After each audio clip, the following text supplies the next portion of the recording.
with Gorgeous George and Gold. This is what we do and why we do it, baby. We rollin'!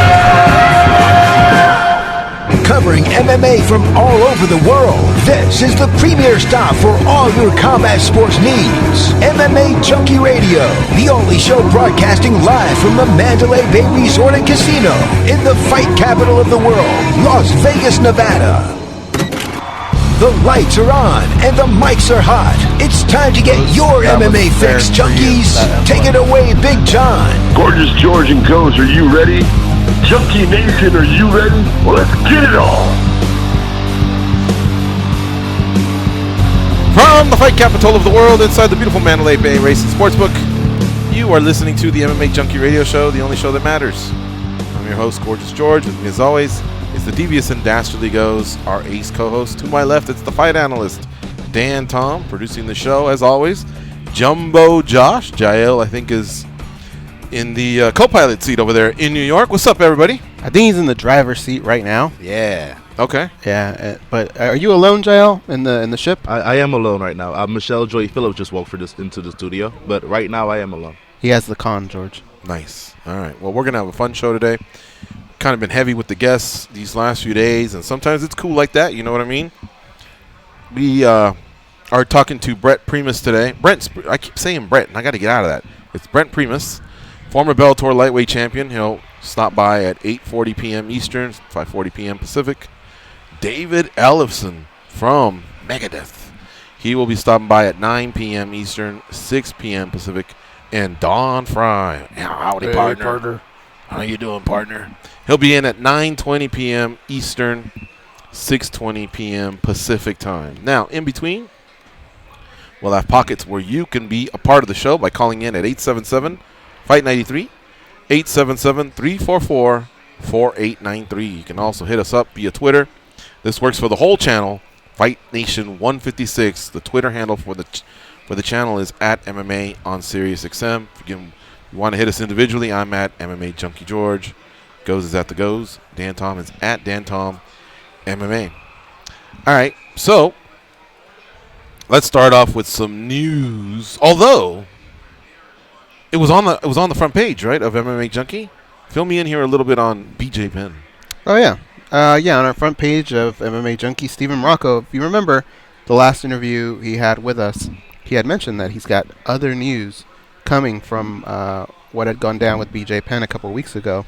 And he put that out today. It's Penn investigated for allegedly threatening farmer with machete. Wow. And he had kind of brought that up a little bit in the last interview with us, but I guess he was able to gather some more public records and stuff like that. But yeah, it was public records request revealed Penn also is under an active police investigation after he allegedly threatened a taro farmer with a machete in a dispute over trespassing.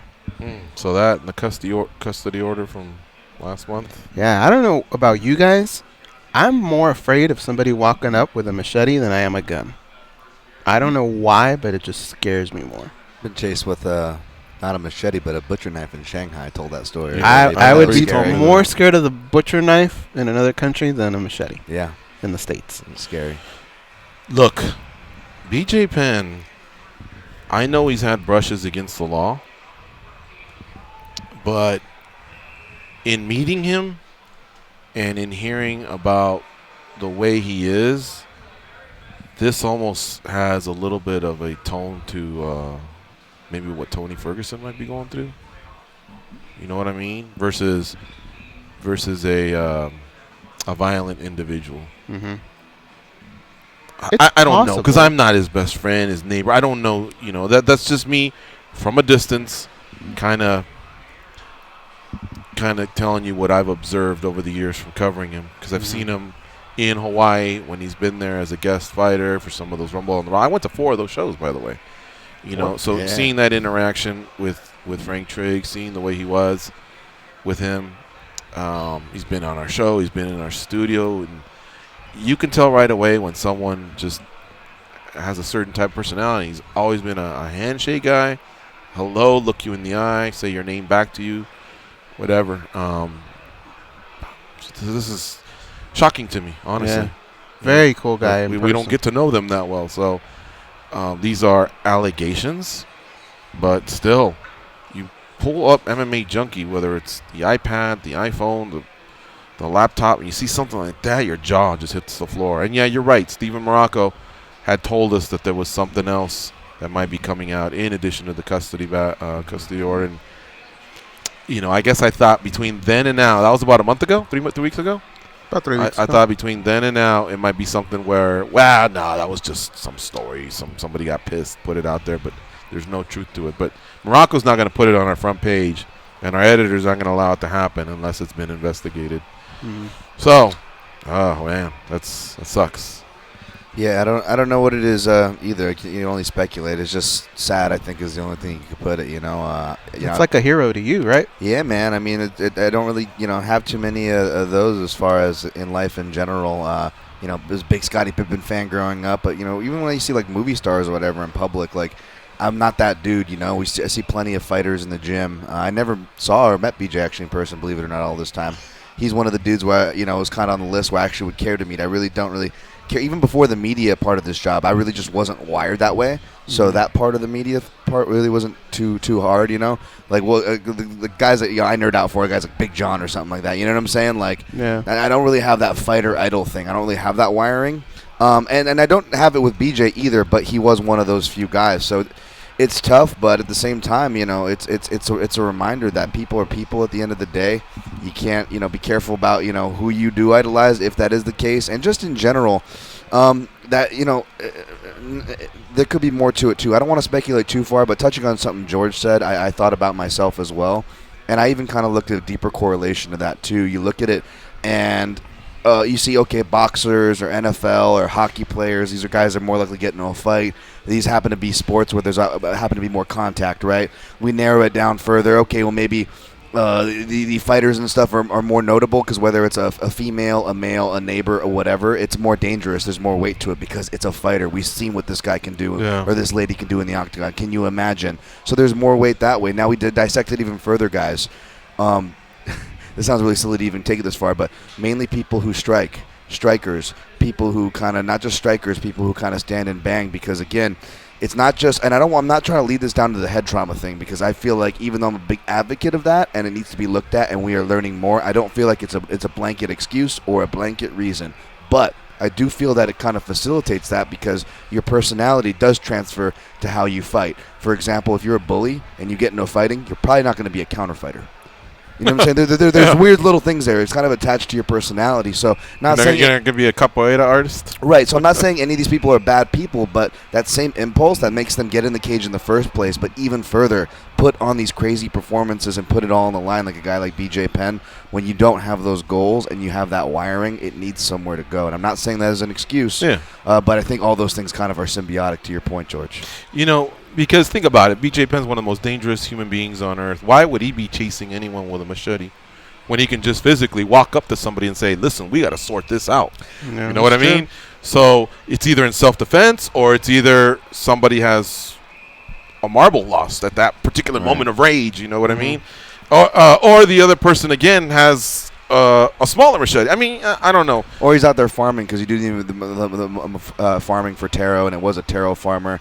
And that land is really tough to get. Waipiho Valley, I mean, it took him a while. It wasn't just money. Like, there's a lot of rights, and people were real, protective of their land. So who's to say he's not out there chopping, and maybe the guy is trespassing. Maybe he isn't, but it's an altercation. And, hey, no one's out here, but this guy's BJ Penn. He's got a machete in his hand, and that's the part of the story. Unfortunately, with all the other stuff that's come out on BJ, it's hard to really, go to bat and say, well, maybe it could be one of those stories where it's misconstrued, because again, a lot of these times, another reason why I don't jump on headlines, because a lot of these times, these guys are targets. There are such things as false accusations. You know what I'm saying? So you have to be careful either way. But yeah, it's hard to go to bat for the guy right now, and it's just really sad reading this. It's hard because I understand moments of rage, but in the story it says he goes back home, then comes back later on an ATV. Oh, wow. Again, so it's like plenty of time to cool off, plenty of time for people to go, hey, man, that was crazy what you just did.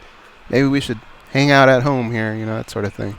It's just having an outlet for the energy. I mean, it's something that I realize myself on a small level, trying to get back into the gym. I can only imagine what it's like for an actual pro fighter who, like, this guy is like whole image, right? His whole legacy is kind of built on this, and where does it go? We've seen this story a lot. You know, we said the same thing when we talk about McGregor's troubles. We've seen this story a lot. McGregor is more in that part of the movie where the guy's still on top, you know, and he's still spending and kind of making the big mistakes.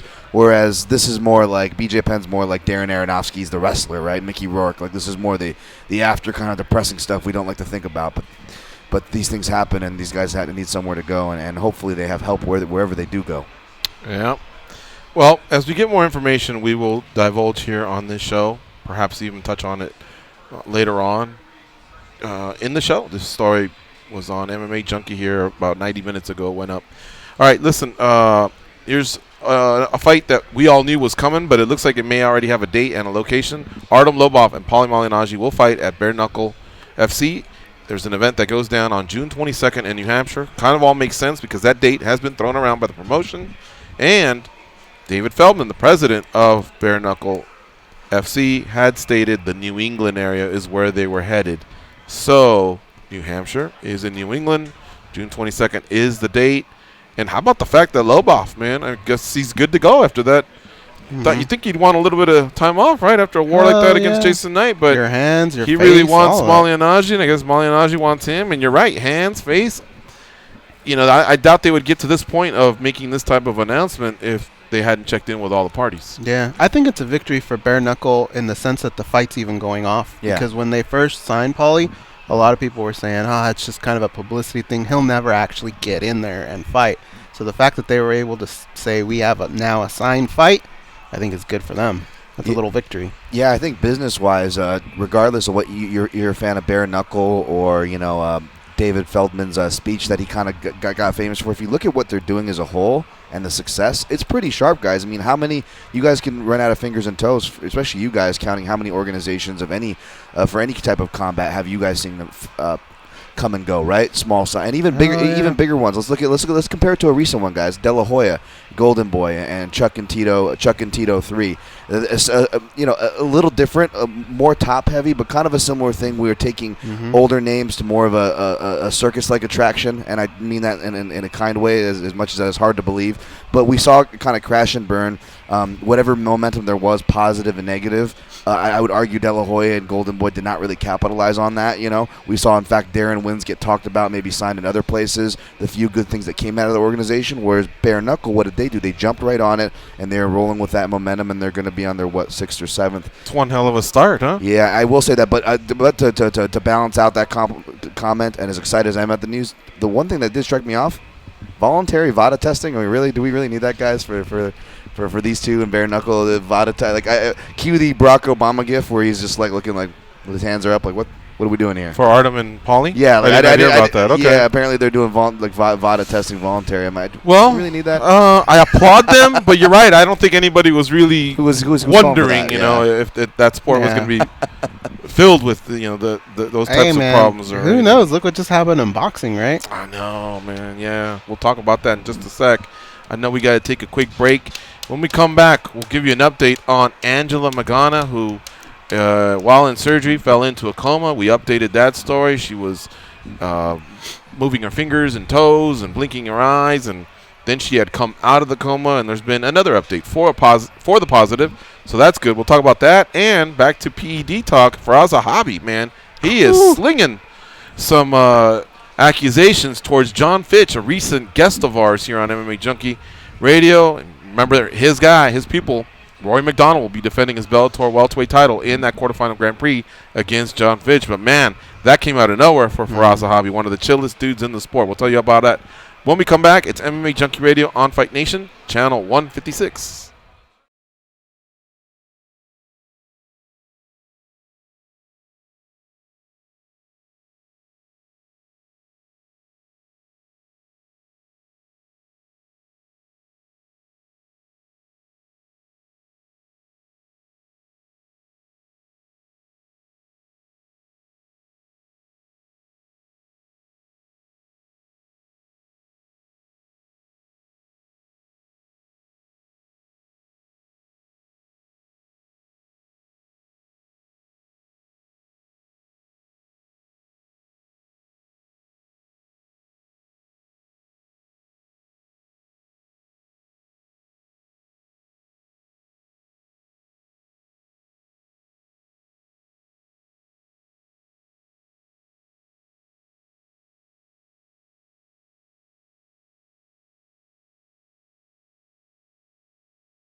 During the commercial break, they were all tested for performance-enhancing drugs. George and Goes came back clean, but Dad tested positive for Viagra. Like a lot of it. Here are the boys. Tonight at 9:30 Eastern, the Portland Trailblazers clash with the Oklahoma City Thunder in Game 3 of their first-round playoff matchup. Listen to the game on NBA Radio, Series 207 XM86, streaming on your phone and at home, on SiriusXM connected devices and speakers. For a full playoff schedule, visit SiriusXM.com/NBA schedule. If I'm not mistaken, the Blazers are up 2-0 on the Thunder. So the Thunder got to handle their business, man, because the Blazers are holding their home court there very well. All right. Mentioned there's an update on Angela Magana. She is out of her coma. In fact, that was yesterday. And not only that, she's kind of up and at 'em and speaking and Joking posting on social media. Would you say choking? Joking Oh, a little joking. bit. Yeah. She's in good spirits. Yeah, so she delivered a message on her social media. And get this, like, not just, woo, happy to be alive, you know, already making a vow to get back to fighting and resuming the career. And you know, which is great. Don't get me wrong. We all just wanted for her to, you know, survive this. Forget about thinking about fighting. At least I would be thinking for now. But Yeah. she did an emotional video there. You can check it out on MMA Junkie. She thanked her fans, the promoters of the new promotion she's with, which is Combate Americas, for their support. And she says, quote, "I feel like a very rich woman because I have a lot of time. I'm going to get better, and I'll be fighting again soon. Nothing will stop me, man."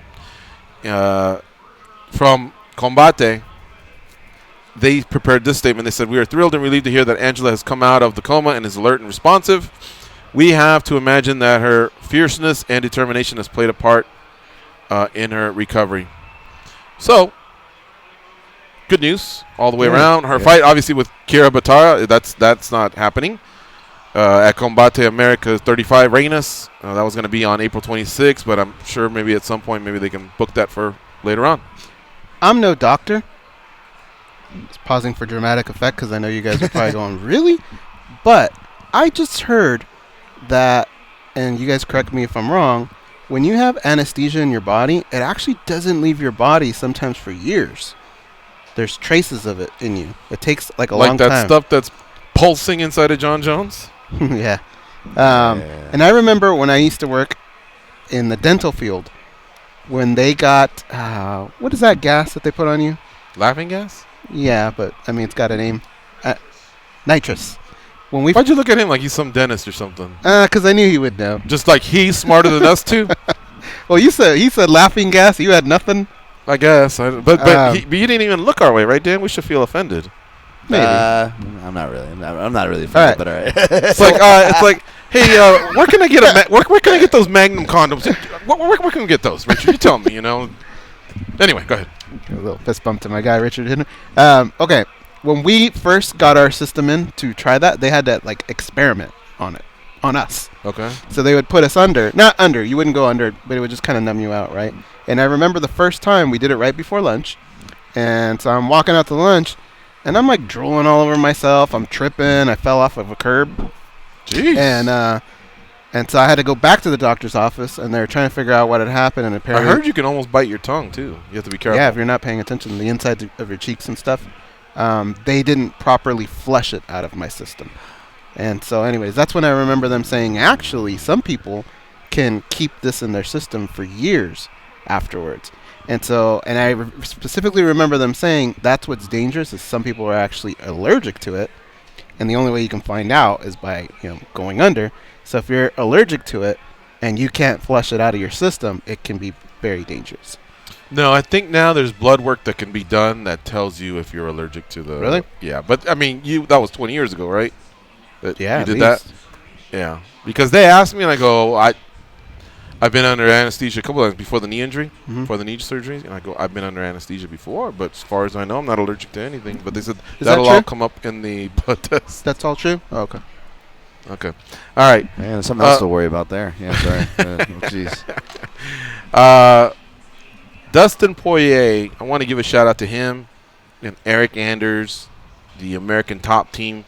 Yeah. They have been contributing to Poirier's Good Fight Foundation, a nonprofit charity which has the goal of raising money to help to build a playground for disabled kids at Prairie Elementary School in Poyer's hometown of Lafayette, Louisiana. The playground will be in honor of Aaron Hill, a 7-year-old boy from that school, who died on October 17th from a rare brain disorder called ALD, which is short for a name that I can't possibly pronounce. So it all started with Poirier. He's been kind of raising money by doing these types of causes after his fights by auctioning off his fight gear. And I saw Eric Anders also say, hey, that's awesome, man. I want to help out. And he contributed his as well. It's very and cool. So now Dan Lambert has given Poirier's gym fees. So once the fight is done, you pay your coaches, any gym fees. But because American Top Team oversees a lot of that, I guess Dan Lambert took that income, I guess, or that revenue that they made from that certain fighter for that particular fight and just turned around and donated it for the Good Fight Foundation. So that's a really, really great story. I know Dustin always had wanted for that young kid, Aaron Hill, to have that playground while he was alive, but he wanted to do it in his honor, and they're going to have a plaque with his name on it. So that's pretty cool. He's mentioned that a few times, and that's a nice feel-good story from the MMA community. And I got to give a shout-out to Dan Lambert and ATT, because anytime I've ever seen like a fighter or somebody in the MMA community that has like a GoFundMe page or whatever, I don't know why. Maybe I'm nosy, but I'll just always go, oh, that's pretty cool, just to see like how close is the goal and, can we retweet or whatever. But I always see American Top Team in there just with a strong donation. Yeah. You know what I mean? They're very, very consistent. And I thought that's pretty cool that they continue to just give back. And you talk to any of their fighters, and they love that dude, man, Dan Lambert. Well, that's a big team, and hopefully this is just one card. Hopefully cards going forward, maybe other fighters will do the same. Yeah, no doubt. No doubt. All right. In a few minutes, we're going to have Brent Primus on the show. He's got a fight coming up where he's headlining out in Newcastle. Bellator's been doing pretty good on the European scene. Have you guys heard about that? No. They've been selling well, and even though they're stretching, in my opinion, the roster a little bit by conquering Europe and the UK, they've been to the Middle East. They had a successful show in Israel. Israel, I applaud them. Budapest, It's kind of like a series of theirs. Excuse me? They did Hungary. Didn't they do there? I don't remember. I know they've done Newcastle in the past. This one's going to be Italy. in Birmingham. I apologize. This is going to be in Birmingham. They did do Israel because that's where Ryan Couture's fight has been. Yeah, Italy. I think they did Israel twice. Whatever happened with that thing where they were going to do maybe in the Roman Coliseum? Yeah, we need to follow up on that. Yeah. That would be legit. It sure That would be. is street cred over. What's like the biggest street cred you can have covering events right now as it stands? Like a UFC 100, 200. I was pretty happy with being at the Playboy Mansion. That's a good one. I like your Rumble on the Rock. Everybody knows that tournament. That's a big one. I think being able to say you did like Strikeforce back in the day, a Pride is pretty big, especially if it's in Japan. Oh, yeah. There's certain things when the MMA media gets together, you'll hear stories, and if somebody says something like, well, I remember back in Japan, the old Prides, you kind of go, oh, I never made it out. That's why you should never wait, people. Don't wait. If you got the money, money comes and goes. Go see some of these big events. Yeah. Do it. I agree. All right. Well, Primus will be fighting Tim Wild. We'll talk about that with him in just a sec. What's so funny? Yama Pit. Hey, man, if you have a Yama Pit ticket, I'd pay $50 for. Was that in Atlantic City or something like that? I believe it was somewhere in New Jersey. I imagine Atlantic City. Probably, yeah. The Yama Pit. Yeah. So I went to both Afflictions. Oh, Yeah. nice. That's did a you good go to ad. Nice. Affliction? No. I went to Affliction. Plenty of the early UFCs. Strike Forces. WFA. WFA, yeah, that's right here in Hard Rock, Las Vegas. What else? But Pride, only the ones in the United States, never in Japan. That's a huge regret of mine. Oh, here's one that exists, but only to the people that were there because you can't find it. Remember wasn't it Chael Sonnen against Babalusa Brawl? It was called the one in Hitman in Santa Ana, California. You can't even it's not on Sherdog. It's not on their records, and you can't find it, and I don't know why. I don't know if it was unsanctioned or what. One time I found a picture. Sonnen, Babalu, this is like 1999 or something like that, right? I might have still It was been at in the high Galaxy school. Theater in Santa Ana, California, and they had Gustavo Machado, I think part of Marco Ruas's team. Like they had a few. I'll see if I can find the card because the card exists, but so it exists, but yet it doesn't appear on some of the fighters' Sherdog or Tapology or anything like that, which is the weirdest thing to me because I mean I saw it. They fought, and those are names, well into the era of mixed martial arts where, maybe it was treated like the ones at some of the Indian reservations, Native American reservations. But it was at the Galaxy Theater. I remember that. Yeah. See if you can find it. From the way Masvidal made it sound on the Joe Rogan podcast, I listened to a little episode that was awesome. But he was talking about those old Bodog fights, like they were something to go to, like because that company was going under in like record time, like they blew through like over 100 million like a year or something. On the Rogan podcast, yeah. And he was talking about how he's like, yeah, man, they got treated well. Yeah, he looked at it, how they put in the production, the ladies, everything, just ridiculous. Like, Yeah. what? Yeah, they had shows in Russia and in Costa Rica that I guess were top notch. Eddie Alvarez has some crazy stories about some of those trips too, right? Some a boat and was it Heath Herring that shared one about not being able to? He had an injury and he went to a Russian doctor and that guy didn't even wash his hands. Yeah, was so he had to sketchy. pretend he was Russian. Remember? Something. He couldn't like speak that. English. Yeah, he speaks Dutch, and I think he was able to make something out of it. We got to go to break. It's MMA Junkie Radio on Fight Nation, channel 156. Stay tuned. We'll be back with Brent Primus.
Follows them. Here are George Goes and Dan Tom. All right, we're back. We'll be talking to Brent Primus pretty soon and David Ellefson of Metal Allegiance, and also make a band you may have heard of called Megadeth. Metal Allegiance, by the way, here at the House of Blues tonight, 7 p.m. Pacific. If you have some time and you're looking for something to do here in Vegas, head on down to the House of Blues. House of Blues has been rocking, man. Every time we're done with the show, I just happen to waltz through, and they got something going on like almost every night these last few weeks. So whoever's booking it is one hell of I was going to say a matchmaker, but I guess a booker. Well, for the last couple years, very rarely would they open up the top. There's a third story to it. Really? Mm-hmm. And now it's consistently open almost for every concert. So I think the audiences have just grown. That's cool. Some good Now, memories of that place. They will also be at the Fillmore tomorrow in San Francisco, California. So if you're a NorCaler, you can check out Metal Allegiance there.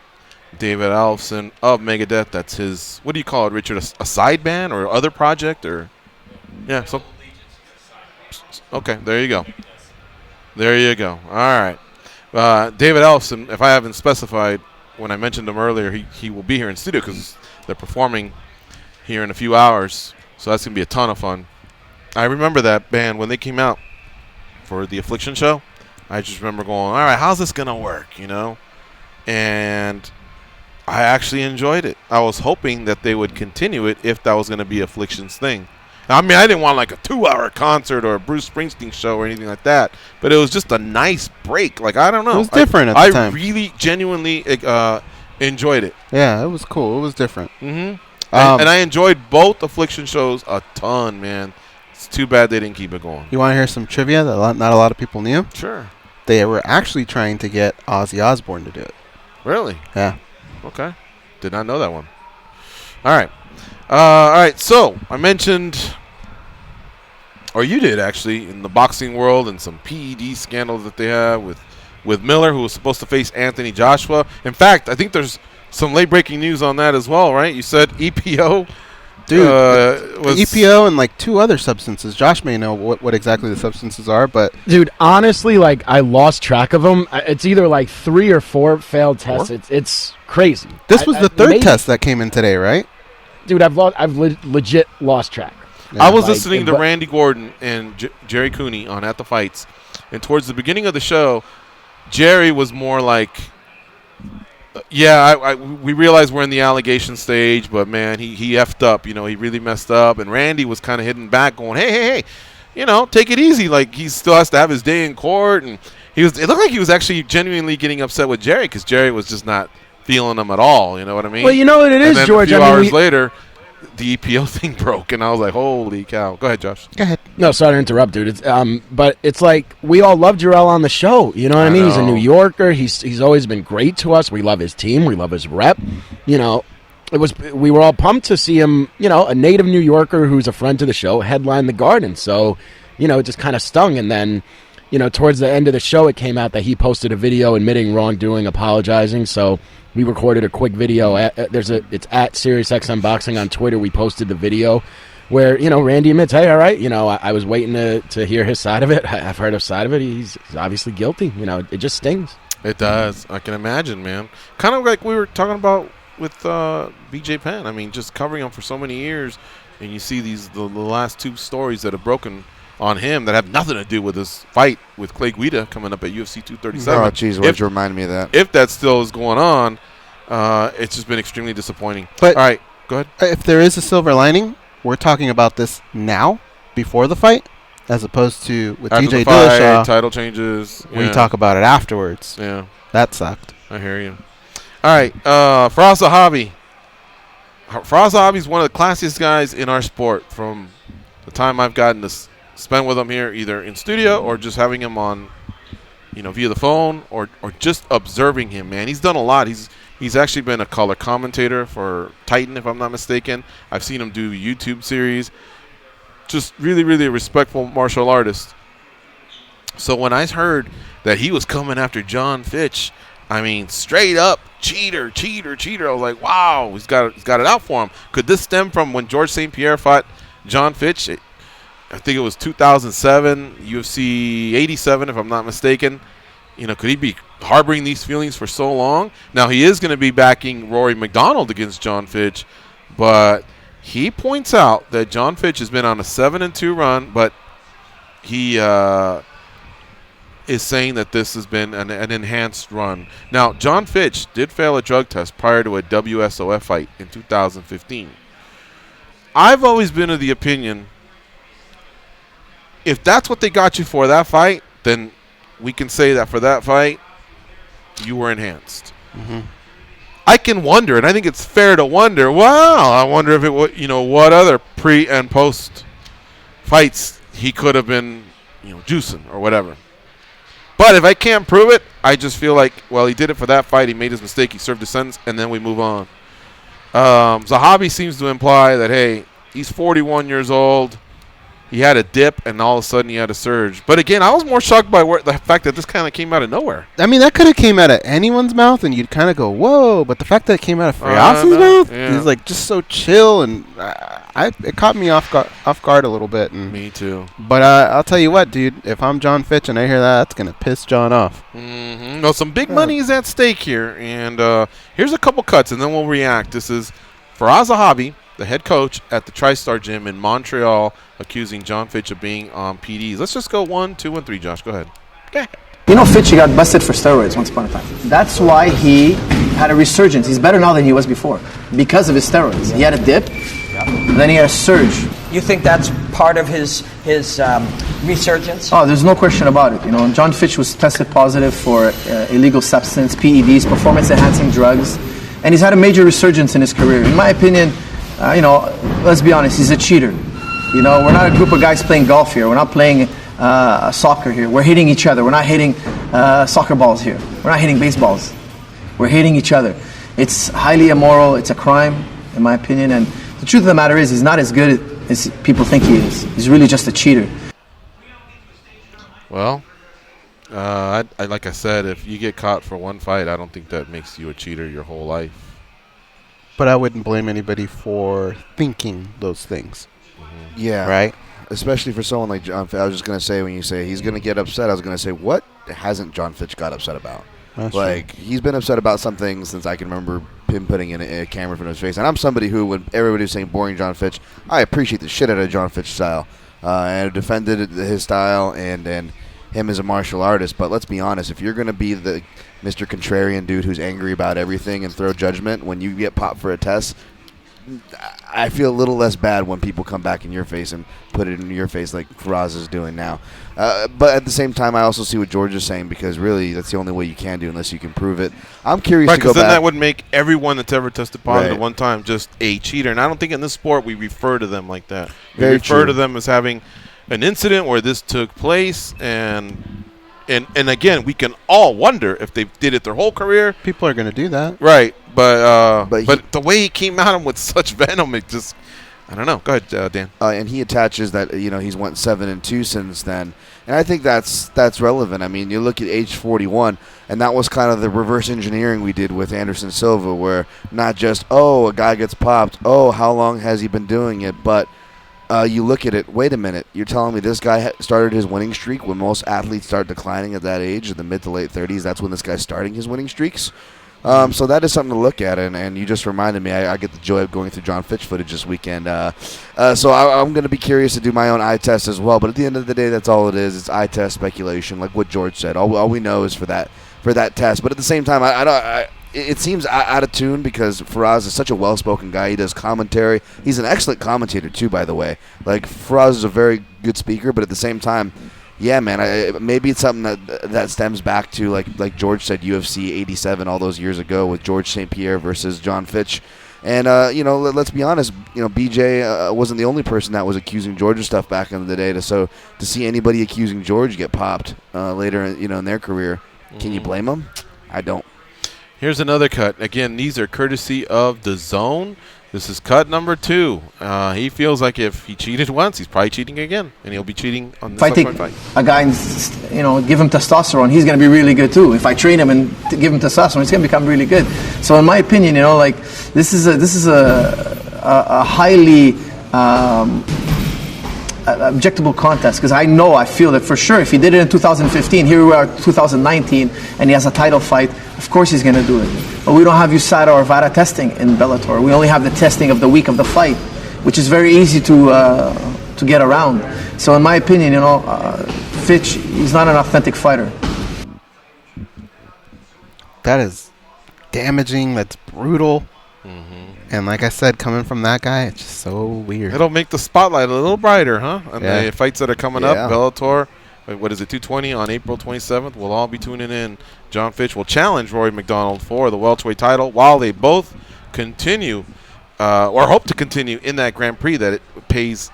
You get the trophy, the belt of being a Grand Prix champion and the $1 million payout, courtesy of 50 Cent. All right, we'll see if we can revisit a little bit more out of Firas Zahabi. Right now we got to go to break. It's MMA Junkie Radio on Fight Nation Channel 156. Stay close. We'll be right back with Brent Primus.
Their fighting style is described as fluffy, but their radio style is on point. Here are George Goes and Dan.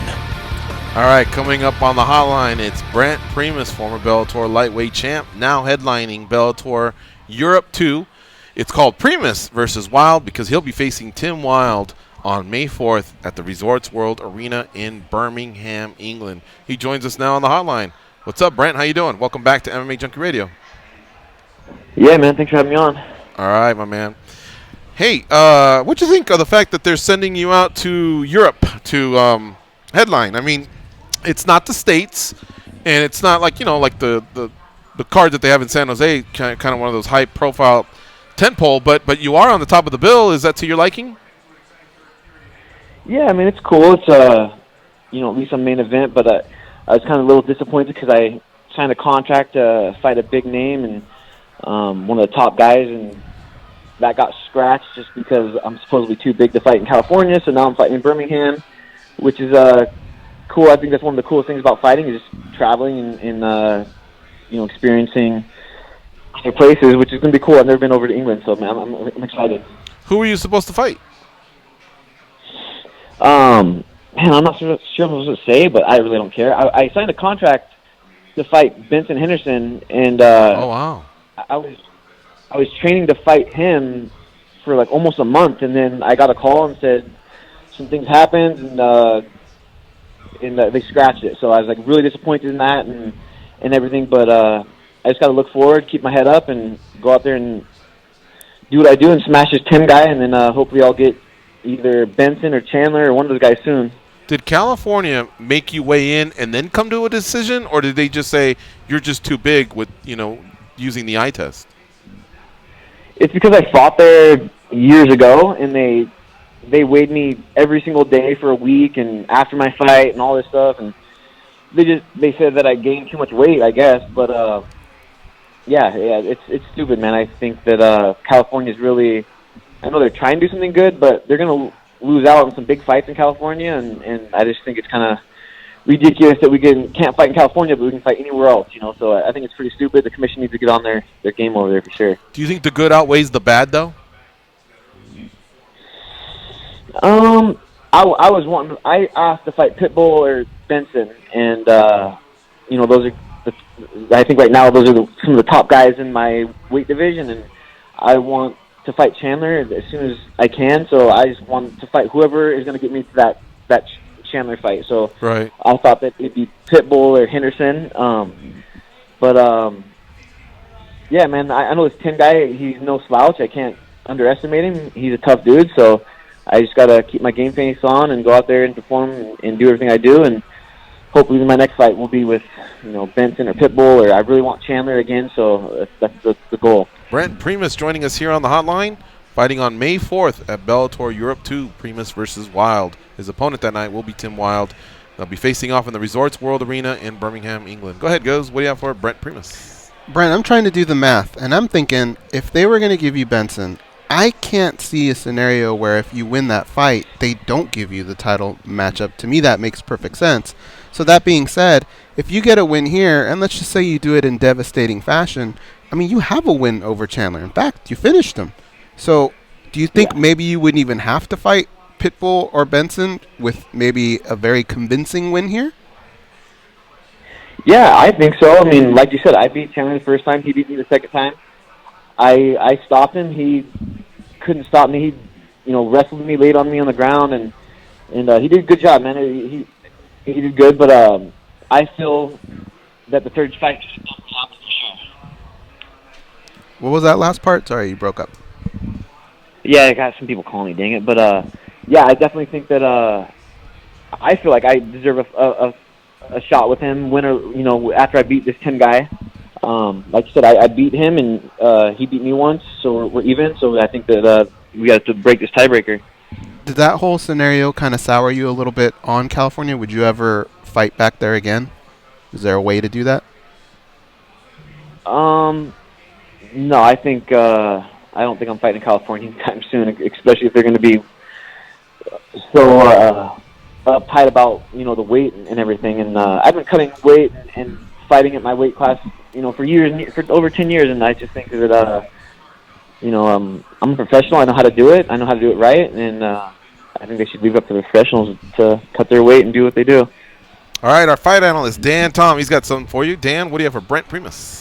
Hey, Brent. I was curious about the weight, and thanks for sharing that with us as well, because I saw you in person up there. I was covering the Bellator Hawaii event up in person. I just couldn't believe. the size of you, and you put up a great effort. And I want to ask you about the fight here in a second, but about the weight, I haven't seen it from an outsider perspective. It doesn't seem to be hurting you in any of your fights, win or lose, and obviously you mainly just win. But what can you tell us about it? You don't have to give us an exact number if you don't want to, as far as what you're putting back on. But how are you feeling? Does it feel like you're going to be able to maybe finish your career, or at least be at lightweight for a long, long time? Yeah, man, I feel great at 155. Obviously, when I'm cutting my weight and in the sauna, it's hell and it sucks. But after that, I drink gallons and gallons of water and BCAAs and electrolytes, and I eat the right foods, and I feel great fight day. So yeah, man, I feel great, and I just, I usually walk in the cage at 178 to 180. Usually around 180, but it's normal for me, man. Like I usually walk around at 190 to 200 pounds, and so yeah, man, I feel good when I cut weight and make my weight at 155, and then I usually fuel up right and do everything good, and I usually walk in at 180 strong, feeling fast. So they just need to leave me alone. Wow. Hey, man. Yeah, I hear that, and it's not like you're looking gaunt on the scales again. I was at that weigh-in as well, and I couldn't believe that you make the weight, but at the same time, it doesn't appear to have any negative effect on you for whatever that's worth. But about the fight, not to look too far back. Obviously, you're clearly looking forward, and rightfully so. But let me ask you, what did you feel in that fight? Because to me, obviously, you're a jiu-jitsu black belt, and obviously you stopped Chandler TKO the first fight. But on paper, you could still argue that, maybe we would expect to see Chandler get the better of the standing exchanges. But I'll tell you, just from my outsider perspective being there, even deep into the fifth round, Brent, I felt like anything could happen. I felt like all the shots you were landing on Mike, he was feeling them, and it really kept the intensity. I don't feel that the scorecards reflect how competitive that fight was. But tell me, what did you feel in that regard? Yeah, man, my stand-up felt really good. I felt like I was catching him, and I wanted to stand up and bang, and I wanted to knock him out. My game plan for that fight was to catch him on my feet, catch him with my kicks and my strikes, and until he didn't want me, until he shoots and takes me down. And I was welcoming the shots, and I was wanting to. I'm so comfortable in my jiu-jitsu and everything, and I really thought I was going to be able to take care of him on the ground. But the biggest thing, man, I'm just so disappointed in myself on that fight, just because I didn't switch game plans like I should have. I should have used my jiu-jitsu to stand up, and I should have sprawled and brawled and just tried to knock him out on my feet. I'm such a stubborn dude in my head. I was like, man, I'm going to catch this guy. I'm going to submit him just a matter of time. Like, I've been submitting in my whole training camps, last few years. I submit high level guys, and I just feel really comfortable in my jiu-jitsu, but it just wasn't working me for that night. I don't know, man. There's a few things. I got headbutted in the first round too, and it's kind of weird. I was in a fog all the way until the fourth round. I don't really remember anything hardly until the fourth round, and then I started I could kind of like, I don't know, it was weird. I was in a fog, a complete fog, and then man, I learned a lot in that fight, and I just wish I could do it over, man, because I know I could have done way better than that, and I'm just looking forward to this fight so I can, look forward and getting that rematch with Chandler. I hear you there, and just last thing from me, Brent. Can you give us a quick prediction? How do you see that fight with Michael Chandler versus Pitbull coming up? That is the Patricio Pitbull. Yeah, that's gonna be a great fight, man. I highly respect the Pitbull brothers, man. They're tough dudes. They go out there and they fight. They leave it out in the cage, and obviously so does Chandler. But I don't like Chandler. I think he's a disrespectful, cocky, lying little punk. So I don't like that guy at all, and he's really fake to me.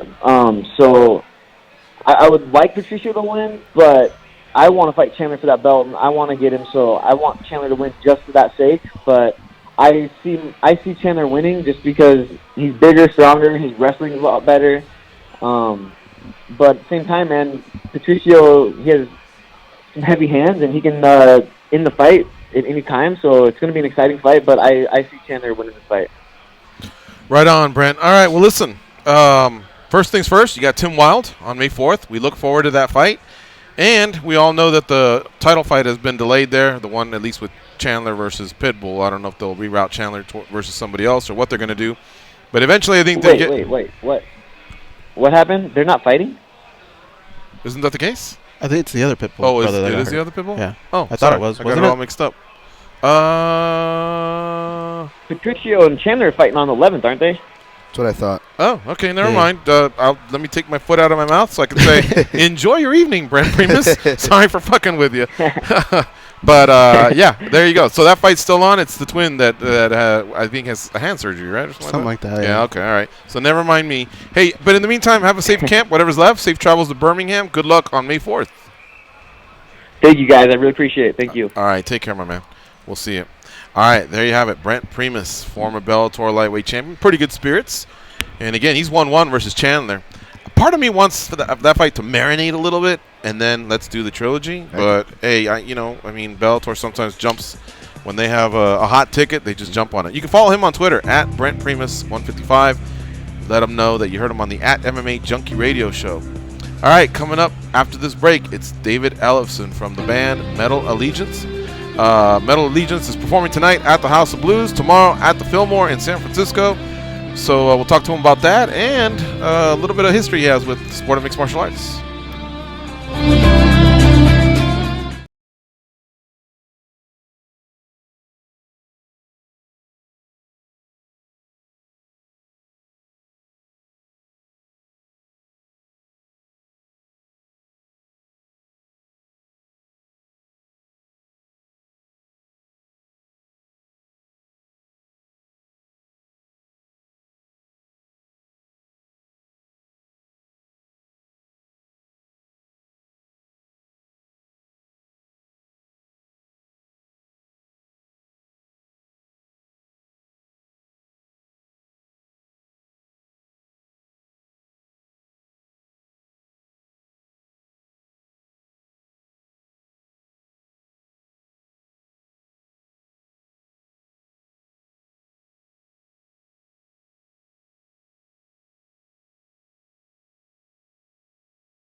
During the commercial break, they were all tested for performance-enhancing drugs. George and Goes came back clean, but Dan tested positive for Viagra. Like a lot of it. Here are the boys. So, Josh, they tested us 2 times today, huh? I thought it was 3. Yeah, I'm getting tested more than Dan Ige. Yeah, my second one, I'm claiming pulsing effect from the first, by the way. Dan Ige, oh my God. Yeah, we'll touch on what happened to Dan Ige in just a couple minutes. Right now, we're going to talk to David Ellefson from the band Metal Allegiance. Tonight at the House of Blues, tomorrow at the Fillmore in San Francisco. And he's joining us here in studio. Oh, wow. Everybody's cruising through. All right. This is awesome. How you doing? How you doing? Hello. How you doing? George. Good to have you here. Hey, Josh. George. How you doing? Chuck. All right, Chuck. Heard we're going to talk about some fighting. Yeah. All right, make some info in there right there. All right, so who do we have first? Mark? Okay. Mark, Chuck, Bill. How you doing? Good to have you here on the show. Hey, man, thank you. All right. You want to... Hang on a second. Let's get that mic back. Sorry. So right away, you started off by saying we're gonna talk about some fights. Are you an MMA fan, a boxing fan, or combat sports in general? I like it all, and believe it or not, I actually like. I know it's not real, but WWE. Pro wrestling. I like Hey pro man, it's wrestling cool. too. Yeah, I think everybody, even if you don't like it now, everybody at some point liked it. You know what I mean? I loved it for a long time, then stopped watching it for a long time, and my kids got me back into it a few years ago. So now I'm back into it again. Did you watch the WrestleMania? Yeah, way too long, man. Yeah, Long. I heard the same thing from people that were there. Long, yeah. I had tickets. But I had tickets to go. You didn't go? Yeah, I live in New York, so. This is David. Why didn't you go? This is Goes. It's just Sunday in Jersey, and 18 matches long. All right, what did you think of the females headlining? Loved it. Yeah, pretty cool. That was Ronda Rousey from our world. Ronda's great. She lost her belt, and I think she's stepping away for a bit. She wants to be a mama. Yeah, but still, she did pretty good for that run that she had. I Short think run when they brought in Ronda, they knew what they were doing with that, and I also think that she's a great performer. I know a lot of people were skeptical about her talking abilities within WWE. Mhm. Ronda on a microphone isn't too believable, they said, within the entertainment world, but her fists in MMA and UFC world that's believable. Yeah. How about Conor McGregor, Brock Lesnar? You've heard of those fellas, and they've done. Are you fans of them, or are there any fighters you're a fan of in MMA? I'm not a fan of Brock Lesnar. No? He might pop out and beat the shit out of me somewhere, but I'm not at least in the WWE. They're holding him back. Yeah, I mean, he said he might come by in case you guys talk shit. That's We'd have a problem. But I got Chuck Billy. I got Chuck Billy. Look at him. Hey, he's a big dude, huh? Yeah. All right. Well, so tonight you're at the House of Blues. Tomorrow in San Francisco. Now I looked on the site and it looks like you guys have been hitting all the West Coast. Is this like what's called a mini tour, or are there other dates that I didn't see? It's the Metal Legion's 5th year anniversary. Oh. We started as not a spoof, but an all-star celebrity jam. Yeah, an all-star cover band, if you will, on Motorhead's Motorboat Cruise in 2014. Dave, myself, and Mike Portnoy, who was not here. Mhm. And then actually on that ship, Chuck joined us, a bunch of cover songs. And on that boat, that's where we got the idea to write a record, to come up with some original music. And then that following year, actually a few months later, we signed a record deal. We wrote a record, had all our friends on it, and 2 records, 1 EP. And a lot of shows later, here we are in Vegas. I got to say, though, I know Go's going to ask some questions here. Sorry, Go's. But I got to say, when I think of the rock bands, like when I grew up, they teasing the hair and the MTV era and all that, they don't look as tough as when you guys just walked in right now. I'm looking at you guys going, these guys could fuck up. Like if somebody from the audience got out of line, one of you, either all 4 of you or 3 of the 4 of you, somebody's getting fucked up, and my money's on you guys. Yeah, on stage. Yeah. We don't need much security to get up there. We just throw them back out to ourselves. Yeah, I've played so many jokes on Richard that when I turned around and saw you guys came in, I go, "This is the day he gets even." Like, that's it. But look, what I find so unique about you guys is wherever you guys play, somebody kind of joins in, right? Yeah. And it's almost like a different show every single time, right? Can you talk about some of the big artists that have joined you guys in different stops? Whew, there's a lot. There's actually our tour manager, Dan, has a running document of every show Metal Allegiance has ever played with every guest and who played what instrument on what song. Wow. Which is, I didn't know he had this. That's quite the spreadsheet. It's over 200 people at this point. And this tour is, Arizona alone, we had, if you want to talk about the Arizona show. Sure. Can you hear me over here? Yeah, on we this can side hear of the mug? Okay. So yeah, in Arizona, we've where I've lived for 25 years, we started the tour there. We had Max Cavalera, who's in Soulfly, was a founder of Sepultura, Flotsam and Jetsam, whose bass player went on to go join Metallica years later, and Sacred Reich. So it was cool. We not exactly the same genre, but we've had Chris Jericho join us. So I don't know if if he's a friend or foe of the MMA. No, we don't draw the lines here. I know a lot of people do with boxing and us and pro wrestling, but we don't draw the line there. That's why we let him into the metal world, So he's a buddy of ours. But all kinds of different musicians. Guys from Pantera, So it's Slayer, Exodus, Anthrax. And this thing tomorrow in San Francisco around this movie, this Murder in the Front Row movie, which it's not as gruesome as it sounds. No one died. It is it's a lyric from a band, Exodus. And this movie, they raised some money. They did a great job. This movie's terrific. They got guys from Metallica, Exodus, myself and Dave Mustaine from Megadeth, and Testament, of course, and a lot of the Bay Area is really where our genre, like you said, the hair up, the Pretty Boys. They were down in LA, SoCal. And up in Northern Cal is where it was rough, East and Bay. it's where heavy metal met punk rock, and that's what thrash metal is, and that's what this movie's all about. It's why they're a sponsor of the film. That's awesome. The film is sponsoring this tour, along with our friends at Loudwire in New York, who are a big heavy metal news outlet for us. So it's cool. It's a fun little run. 5-year anniversary. People like the Stones are doing 50 years. We're only on 5, so we're getting there. Dave, actually I wanted to ask you a question because, and I don't know if you were part of this particular time period, but we were talking about different things meeting. MMA met your world at one point because Megadeth played an Affliction show. And for those of you who don't remember Affliction, they had MMA going on for a time. Tom Atencio was running that.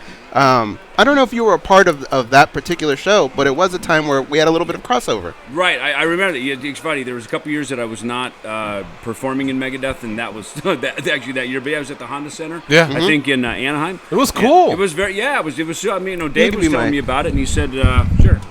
He and we don't have to share the cockpit on the headset here, but yeah, it was really cool. And I mean, our music, I think thrash, in particular, is very tightly, synonymous with. I mean, I remember years ago, late '90s, we did something with Goldberg, WCW. There was, the extreme sports. I fucking love Goldberg. Yeah, Goldberg was great. We've always had this affiliation with it, and you go to hockey games. I mean, that's total heavy metal.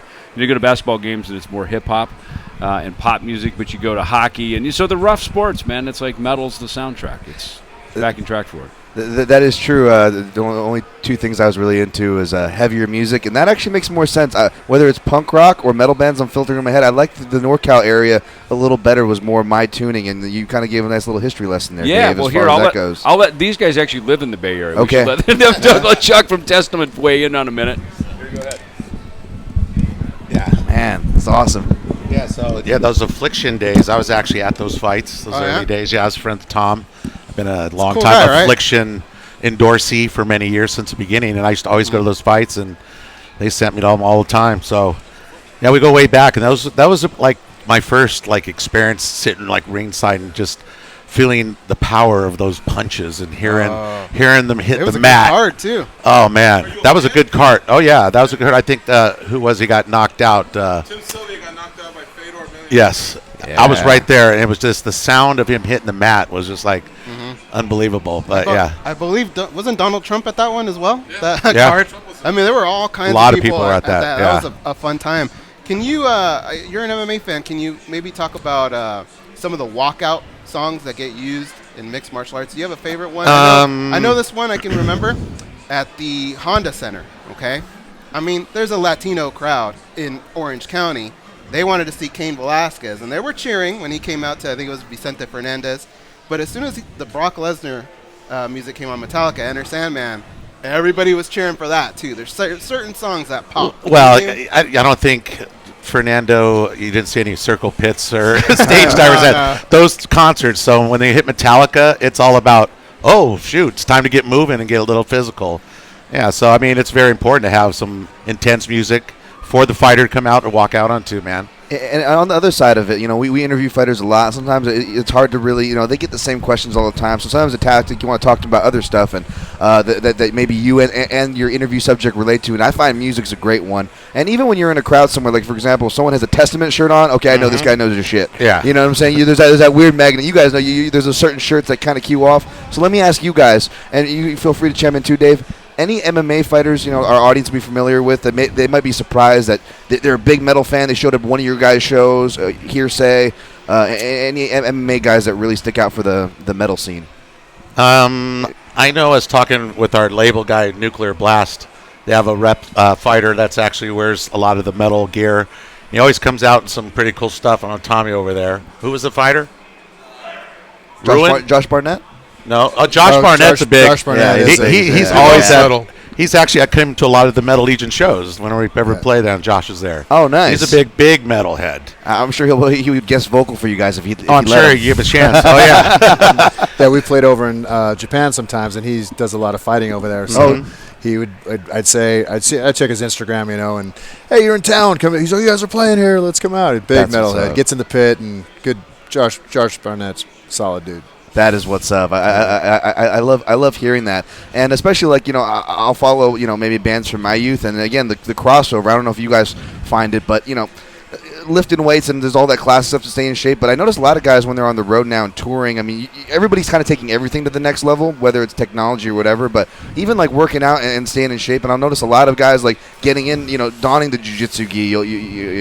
Whether it's the lead singer from Tool or a smaller band, Brandon Chapetti, I think from Bleeding Through. I think he's big into jiu-jitsu now too. That's my wife's band. Oh, is that okay? Awesome. They're a small world. Yeah. I grew up going to their shows and stuff. It's more my age genre. I'm giving Brandon's myself away, just into but fitness in general. Yes, he is. Yeah, and he does. And what he would do, he would have sessions and run, stations for the bands, and anybody who wanted to join in would do that. So it's, we get a lot of people. Zoltan from Five Finger and Matt from Trivium. They do. They get out and they spar. On the festival stuff like that, and it's just another way of staying in shape. Now, our producer back in New York at SiriusXM, his name's Josh, so he can hear you guys. He's got a question or two for you guys. He's stoked that you guys are here, and so are we. But this dude's really, really massive fan of you guys. Go ahead, Josh. What do you have for them?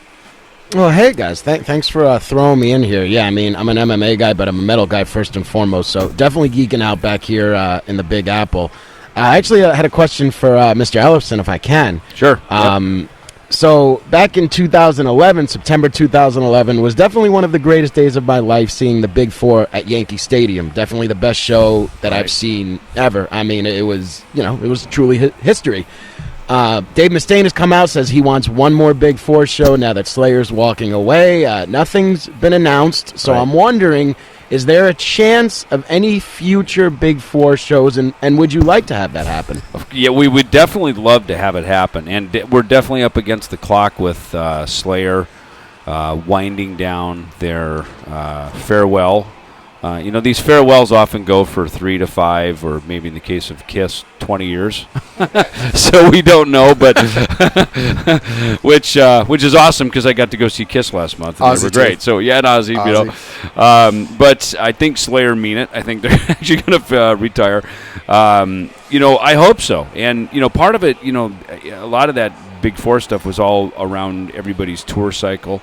And Metallica have had an album that they've been working and promoting, and we'll see. I mean, to be honest with you, I wish I could tell you. I wish I had the Big Four crystal ball to tell you what. But if we could do another, I don't know, what city should we do it in? Where would you do it if we had it? Now that we've done all these big cities, San Francisco. Man. San Francisco. Yeah, I mean.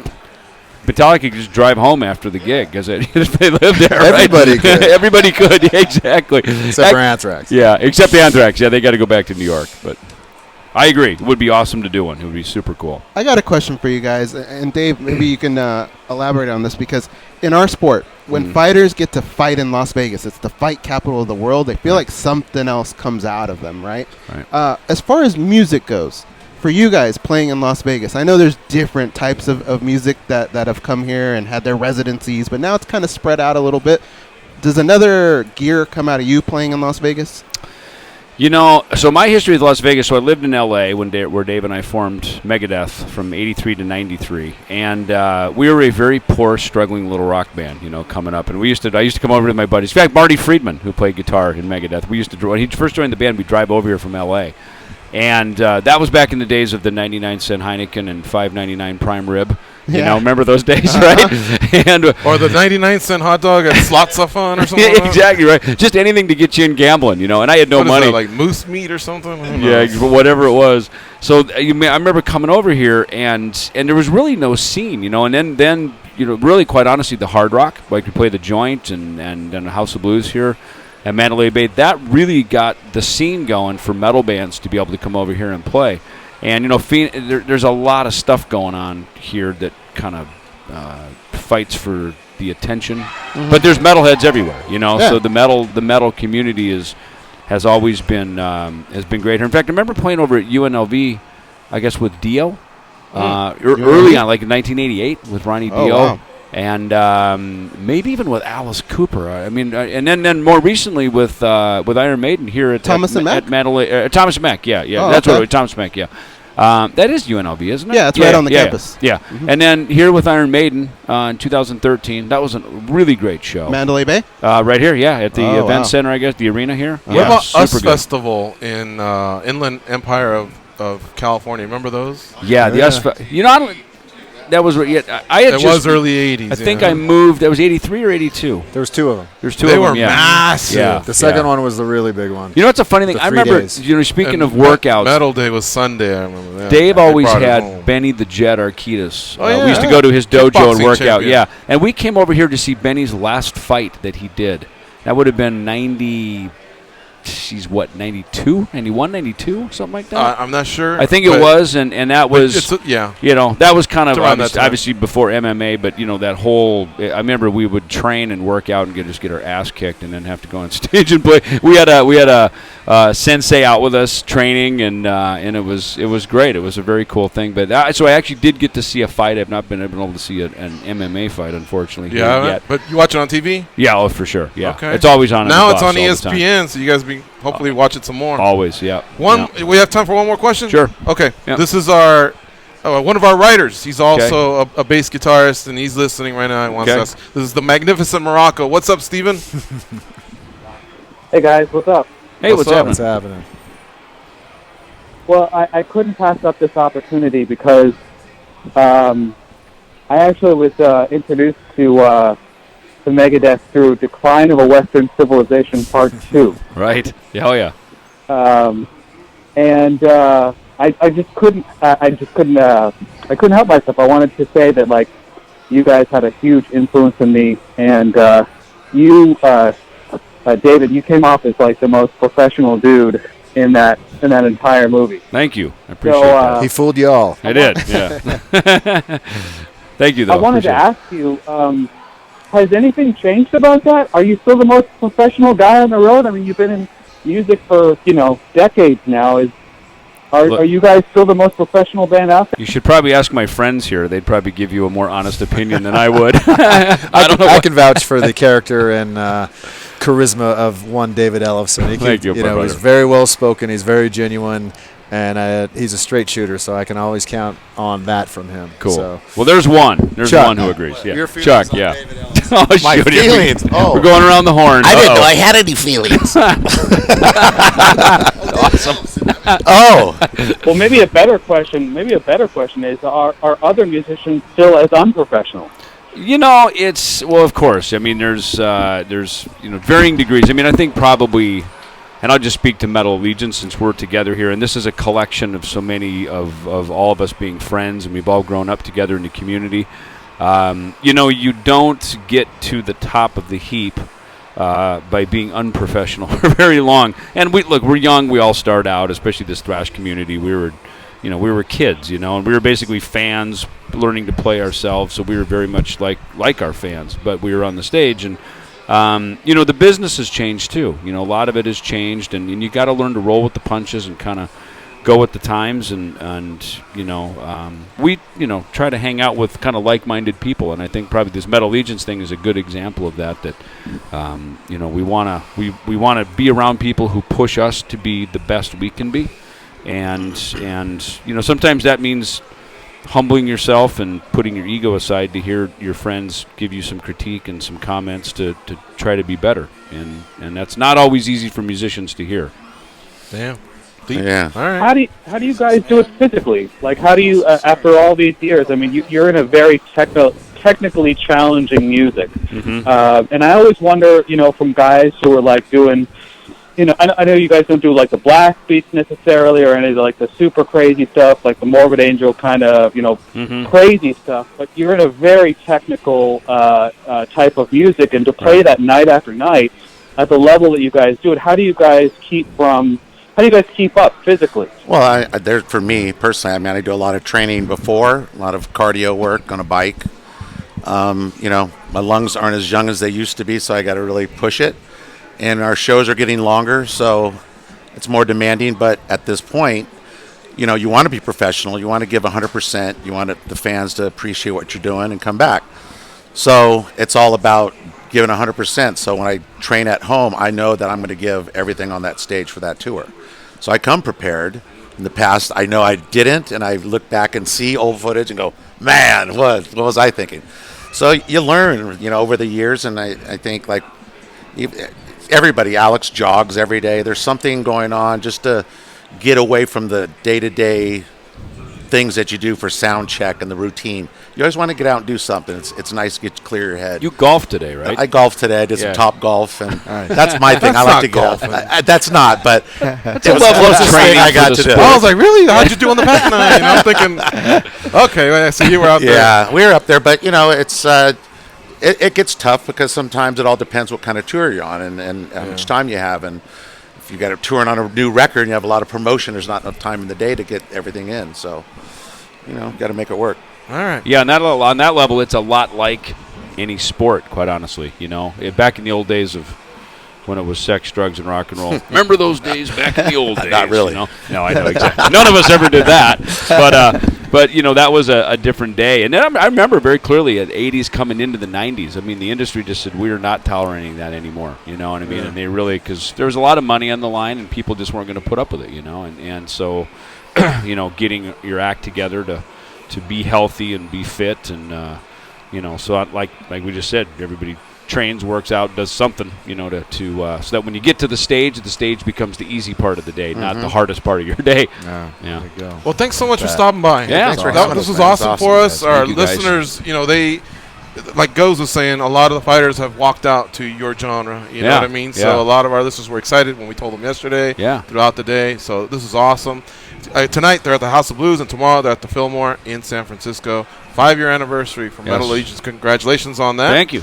And again, hopefully we can do this if you're ever again in Vegas, because this was a blast. Super appreciate it, guys. Right on, man. Yep. All right, thank you, guys. And you fighters out there, got a testament walkout song for you, man. Oh, yeah. All right, yeah. We'll definitely pass that on. That's awesome. All right, folks. We're going to take a break. You're listening to MMA Junkie Radio on Fight Nation Channel 156, and we'll be right back.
Final fight just to pop in, but maybe if They I were hustle back. abducted by aliens and instantly returned for raiding all their snacks. They are Gorgeous George and Goes. And this is MMA Junkie Radio. The NFL draft is coming up, and Fantasy Sports Radio is introducing you to the future stars of fantasy football.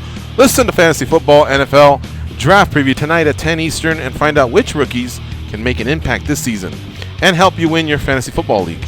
SiriusXM Fantasy Sports Radio, Sirius 210 XM87, and streaming on your phone and at home on SiriusXM connected devices and speakers. All right, it's time to talk to a legend, former UFC tournament champion, former UFC Ultimate tournament champion, and now a UFC Hall of Famer. Don Frye joins us on the hotline. How you doing, partner? Welcome back. I'm doing good. Let me pull my pants up. I'll finish talking to you. Yeah. How's it going, Don Frye? It's been a minute, man. It's good to hear your voice here. What are you doing, ladies? You in a knitting circle or what? No, it's tomorrow night. Just Friday night. We now got a new time slot, as you've noticed. This is a live show, and so after this, I'm breaking off to go watch some boxing and MMA in town. But there was the band Metal Allegiance that was just here, so I think some of the guys might check that out. But how about you? What are you doing tonight? Where are you at? Hell, I'm sitting at the cigar bar right now, Anthony's Cigar Store Emporium in Oro Valley, Arizona. I'm there with my bulldog and a couple of boys, and we're just smoking cigars and telling lies. Back in Arizona, I see. No more LA? No, they asked me to leave. What's the bulldog's name? Quinn, my little girl Quinn. She's the love of my life. Oh, okay. That's awesome. How old is she? Yeah, she'll be 3 next month. I gotta have a birthday party for her. You put little hats on, cake and all that good stuff. Is that why you grow the mustache so people won't confuse you two?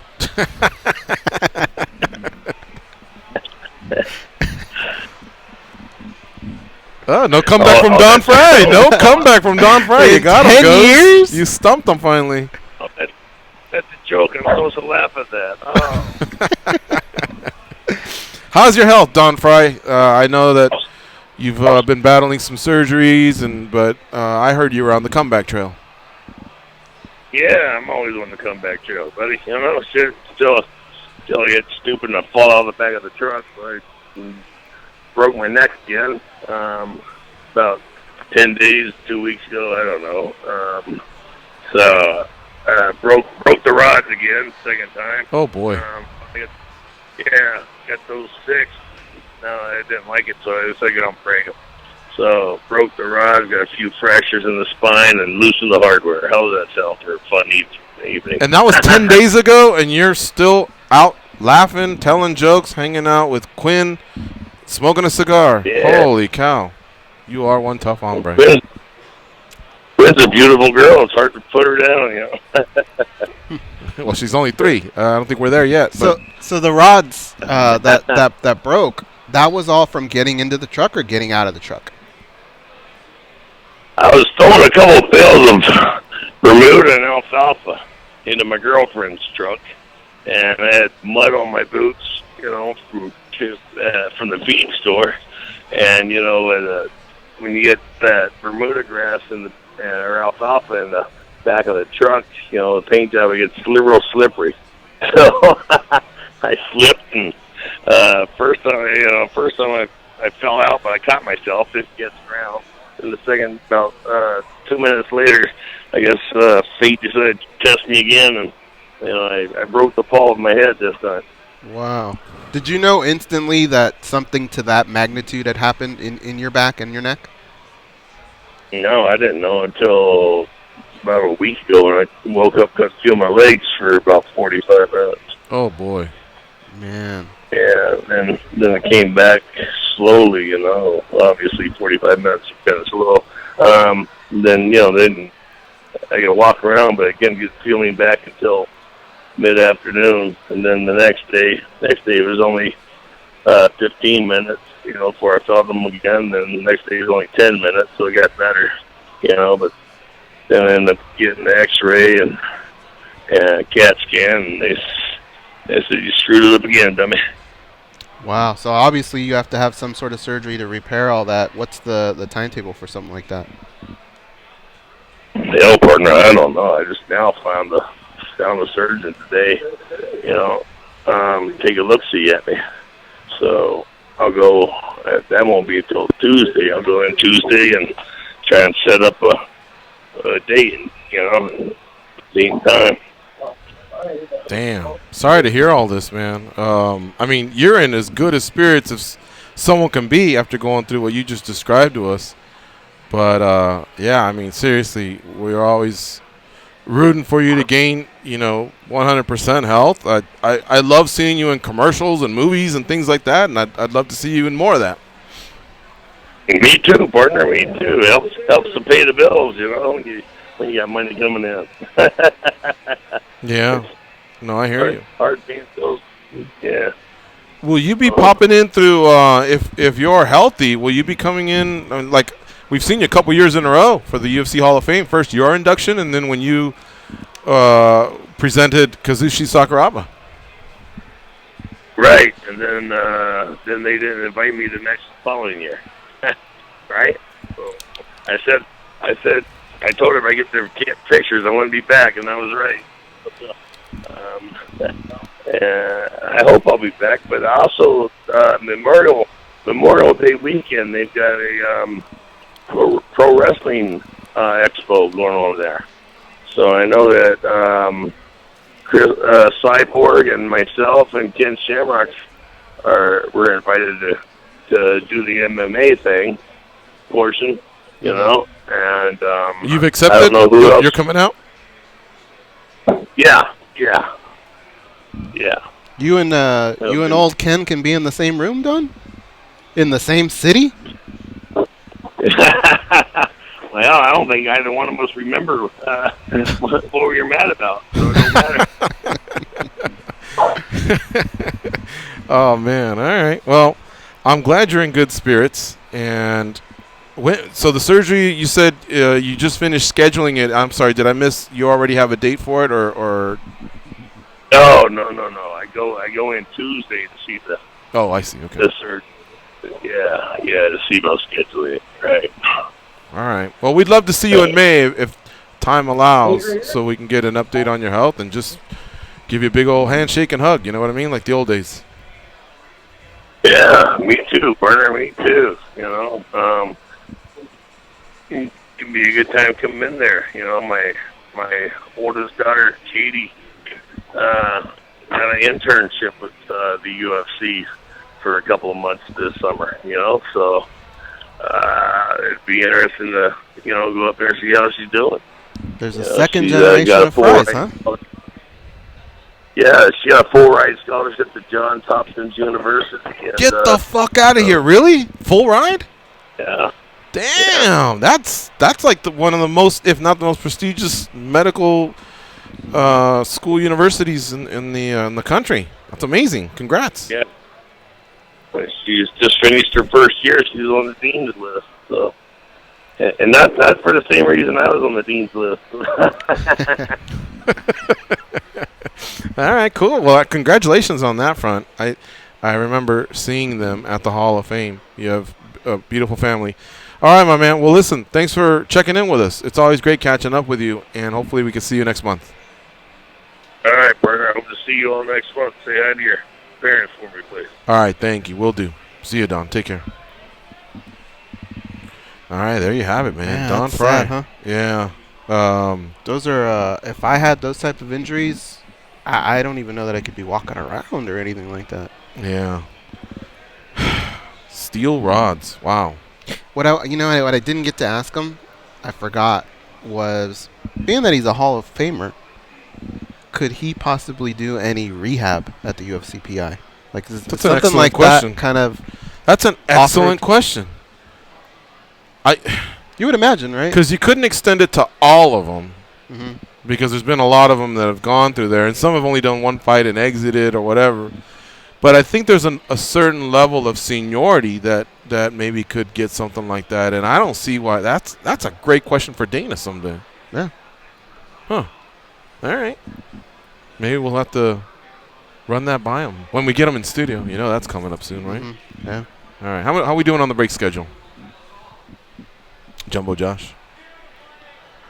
Yeah. You're doing good, George. You're doing great. I'm so confused today with everything that happened. You guys don't understand. That was like a hurricane that came into the studio. That was pretty cool. Here I am. Big time. Yeah. Where's Jumbo Josh at? I think he's I'm talking to Don Frye on the phone. Why are you yelling at me? Oh, okay. No, I was asking how we doing on the commercials. Oh, we can hit a break. Let's do that. I want to hit a quick break, and then we'll come in and wrap up what's been a fun week. You're listening to MMA Junkie Radio on SiriusXM Fight Nation Channel 156. First, some shout-outs. Richard Hunter for bringing the band Metal Allegiance in here. Also, Don Frye, got to give a shout-out to Goes. Actually, Goes lined up Brent Primus as well. So, don't touch that dial. We'll be right back.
One of my favorite parts of the show.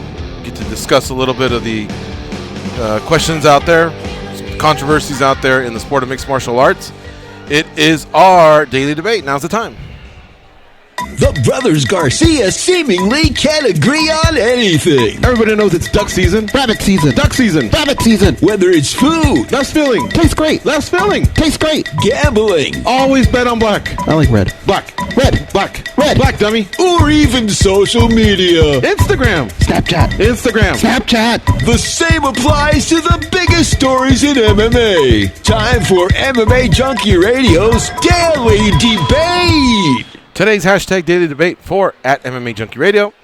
Will Alistair Overeem put himself back in the heavyweight title picture with a win over Alexei Oleinik in the hashtag UFC St. Petersburg main event on Saturday? Here are your choices, guys. Yes, 2 straight enough. Wait, yes, 2 straight. That's enough. Okay, that's what they meant to say. Yes, if he gets a finish. And no, he needs to do more. Danton, lead off. Sorry. I think probably needs to do more. I'm just guessing. There's way too much of a clog. We're still waiting for this mythical Brock Lesnar fight to happen. That's There's true. Stipe in the wings. Has been in the wings since summer of last year, the year before. I don't know anymore. I'm going to say he needs to do more. But don't throw the dirt on Overeem's grave yet, though. I mean, we've seen guys like Orlovsky, a lot of heavyweights. They have a lot of success. Even though they're older, they can come back. Mm-hmm. Okay, how about you guys? No. I'm going to say, I mean, it depends on what you call the picture, Yeah, right? exactly. I mean, in the realm, yeah, Alistair is very easy to market a guy like him. Even if you take away his accolades and everything, just his look, putting him on a poster, it doesn't really matter. But like Dan said, with guys like Brock Lesnar lurking around there, and even John Jones' name gets thrown around every now and again, they're not going to say, hey, John, take it easy. We got Alistair over here. That's just not the way the UFC's been handling their business as of late. So I would say even with a win, and even if it's destructive, I still don't feel like it's enough to really make him one of those names that we're talking about for the next shot. Picture, somewhat, but not really. Had the editors said immediate, I would have said no. But they didn't. They left it kind of open, so I'm going with yes, and I'll tell you why. Remember, the title picture there's just not really clear definition for that, but it has to line up. All right, he needs a little bit of help. For one, Brock needs to keep not answering his phone. Otherwise, it's Brock versus Daniel Cormier. And if that's the case, and Miocic and Cormier, we need Cormier to get his back healthy, and we need an immediate date. That way, Alistair Overeem isn't too far behind out of getting the winner of that, which I would consider the title picture. Again, if it was immediate, no. A clear no. But here's what needs to happen. Curtis Blades experienced a loss recently, and he holds the win over Overeem. But I think he can leapfrog over Blades because of that loss if he wins, especially if he wins impressively over Oleinik. And remember, another big win for him is Junior Dos Santos. And if Junior Dos Santos can beat Francis Ngannou, then that clears Ngannou and his run that he's on right now. Yeah. Mm-hmm. All right? Mm-hmm. And he would hold that card over Junior Dos Santos because he beat Junior Dos Santos a few years ago. But then again, Dos Santos beat Ngannou, who beat Overeem. So it's kind of like a round robin. So he would need to catch the break of Dos Santos wins but gets injured in the fight, and Overeem looks fantastic on Saturday, and then you may get something in 2019. Otherwise, you're looking at he's got to take another fight somewhere along the line. I was just about to say, none of that's going to happen in 2019. He needs help. He's like that 8-7 football team that might squeeze into the wild card if – remember, on the last day, all these things have to happen. I think one game needs to end in a tie. You ever see those NFL possibilities? Something like that. So even then, it's kind of a stretch. But I'm telling you, man, injuries, contract disputes, things like that, if you're willing to answer the phone when they need you, boom, all of a sudden you're it. 2 things need to happen. Be destructive, stay healthy year-round. Be destructive and say, I'm ready to go, you know, a la Derek Lewis, who beat Volkov. And then, 20 days later, fought in New York. He said, all right, yeah, I'll do it. I mean, that's not ideal. For a title fight, you want like an 8 to 10-week training camp, and they didn't give him one. But he answered the bell, and he had a title shot. And every time he threw that right hand, he had a shot. But it wasn't his night. It was Daniel Cormier's night. So maybe I stretched it much. I don't know. But the heavyweight division is so unpredictable, and you just never know what's going to happen, especially with the fact that Brock Lesnar, who hasn't had a win in – are we pushing a decade? We're getting there. And by the way, Brock lost to Alistair as well. But anyway, that doesn't really factor into and this. he lost at WrestleMania, George. Here's how the voting went down. 64% said no. He needs to do he needs to do more. In second place was Yes, if he gets a finish. And in last place, that's me, always me. Yes, 2 straight is enough.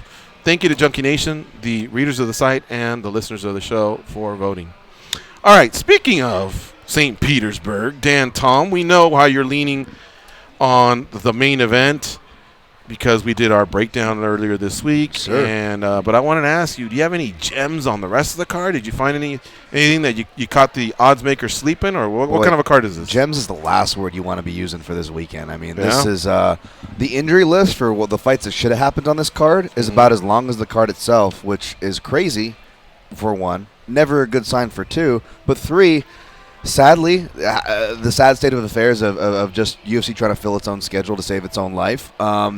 Despite all that, the card actually really didn't take a hit, because it was already kind of random no names, guys coming off of 3-year layoffs, guys who haven't won in a while. Speaking of guys making their debuts, who haven't fought in many years. It's like I almost didn't do a breakdown episode, but thankfully to the listeners of the Protect Your Neck podcast, I did do a breakdown episode. I break down all these fights. I wasn't going to, guys, but you know what? I ended up doing it this week anyways. Did you take Clark or he's not Shitcroft, but something like that? Ivan I wish I didn't. Strykov? I wish I didn't research that fight because that fight is canceled. What the fuck? Really? Yeah. A couple hours. Oh, man. Like an hour before the show just broke. I thought Clark had a chance, by the way. Clark, correct me if I'm wrong, but he's like the one that broke it, right? No, it's that's where I heard it through his Instagram. But it was because Shitcherkoff. It's not how you pronounce his name, sick. probably, but yeah. It sounds like he got sick. He's got some kind of cough. But no, yeah, he was supposed to be a late replacement. I actually picked him to beat Clark, because even though he doesn't have UFC experience, he has better experience than Clark does. And that guy has wins over Jeff Munson, Phil DeFries, who's also a UFC vet on a killer run himself, Antonio Bigfoot Silva. Guys like regional guys who have been in the UFC, but guys beat them to get in the UFC, like Rodney Wallace, Geronimo Dos Santos, all at heavyweight. You see his name in a lot of lists. So I actually had Shitcherkoff there. Okay. But as far as dogs go, excuse me. What about Ivan Jakinov? Yeah, he's probably fighting on this card too. Wow, Fiziev is still a dog. When did this come out? When did you get this? Did you get this recently? I picked it up right before the show, yeah. Holy shit. These were the updated odds, I guess. Okay. Fiziev is one of Valentina Shevchenko's guys. He's from Kyrgyzstan, and he's really good at Muay Thai. And sure enough, I guess Kyrgyzstan people that are good at Muay Thai tend to know each other. He's actually the Muay Thai teacher at Tiger Muay Thai. Really fun Muay Thai fighter, a stout dude, like an aggressive Shevchenko style. You'll see Pavel Fedotov in his corner doing double corner duty, not just for Antonina. He'll be in Fiziev's, but Magomed Mustafayev, who we haven't seen since Kevin Lee beat him over in Ireland, in 2016, he's coming back. So again, that kid was tough. Yeah, that's a long layoff. He's a killer, but it's a long layoff. So I think that's what people are fading here. I like Nakamura, who was a dog, but he got kind of bet up to near even. So he's still, the favorite's still Sultan Ali at minus 120. A lot of money came in on Nakamura. I played Nakamura. I also took a shot on the dog, Alex Da Silva. Alexander Yakovlev has not fought since 2016, and he's really only beat 2 guys, and they weren't of the best level. I think his best win, he's still kind of living off that Paul Daly win he got before the UFC and really hasn't seen much. Now he's going back down to 155 after a 3-year layoff. This guy's 6'3", man. I mean, sure, he's undefeated at 155. He had that one-off against Gray Maynard in the UFC, if you remember. But Yakovlev looked like a skeleton. He looks like a skeleton in all his Instagram photos heading into this. I don't like it. It's more of a fade. I'm going to take the active Brazilian cat, who looks like the Brazilian Kevin Lee, except he's just really good at Muay Thai. What about Roxanne Modafferi? Is her run done? She had a good run through tough, and she was a gamer, man. And even in her title fight, which she lost, I thought she was amazing because she was slated to fight 3 rounds, went out there, fought 5 rounds. She's had an incredible career turnaround, but she came up short in her title fight, and now she's going up against a young lady who hasn't lost since 2002 in any form of combat sports. Tough one, man. Tough one. We're all fans of Roxanne Modafferi, of course. I think fans, media, how can you not be a fan of the Happy Warrior? And in her defense, just because she's older, guys, and she's been around, she has been getting better. She's showing puts in the work. She got some really good pocket exchanges with Shajara Eubanks, who can bang and who missed weight for that fight again. And Roxanne was still being competitive even when the cards were not in her favor. That That being said, I couldn't take her against Antonina Shevchenko. I just think it's going to be too tough to get past that clinch to get it to the ground. Mm-hmm. Mike Pyle's been helping her out a lot. Roxanne. Yeah. Oh, wow. Okay. That's a good person to have in your corner for MMA and grappling. All right. Well, you can follow Dan on Twitter at DanTomMMA and check out his podcast, the Protect Your Neck podcast, on iTunes. Leave him a review. You know, I realized, Dan, that I left your review under some dumb nickname that I created years ago. Try to find it. Yeah, I left it like about 3 months ago, and I go, I wonder why it's not showing up, because I wanted to, give you some love. And then I noticed that I was 219 in 2000. No, I was 210 in 2010. That's how long ago it was. Whoa. Yeah. No, that's the nickname. I made it, but I did the review like 3 months ago, and so I think I changed it. I don't know if it'll reflect my name. Too kind, man. Thank you. But too kind. Yeah, I need to catch up on a few of those, and I want to see if I accidentally did that on the Phone Booth Fighting podcast again. Shout out to Richard Hunter who brought the guys over from Metal Allegiance. Check out Phone Booth Fighting. Richard, along with Frank Mir, they got the podcast going on now for, 3 years now, Richard? Yeah, 3 years. So they are trucking along as well. And I'm telling you, these reviews, okay, they're called ratings, but if you can leave them, it really helps out with the algorithm on all of the shows that you take a chance on, download, and become a listener of, supporter of. Everybody can use it. And it only takes about a minute to write your thoughts, send the guys or gals a shout out, put your 5 stars there, and then boom, you're done. So again, for Dan Tom, the Protect Your Neck podcast, for Richard Hunter, Phone Booth Fighting podcast. And for us, we're at MMA Junkie Radio, all of us on iTunes. And I'm pretty sure if you go to all the other podcast networks, what are the other ones? Spotify? No. I always forget the non-Apple ones. Spotify's one. Another one is Google Stitcher. Stitcher. Yeah, you can do it on all Napster. those. We have to get on out of here, but it's been a fun week, and we'll see you all on Monday with another run of MMA Junkie Radio shows. Shout out to Mike Bond, Elimele McFarland, Marcos Villegas, Liam McGeary, John Fitch, Chris Curtis, Walt Harris, Ray Boom Boom Mancini, Brent Primus, David Ellefson, and the Metal Allegiance guys, and of course Don Frye. For Josh and Goes and Dan Tom, I'm George. Have a nice weekend. Go out there and be a champion.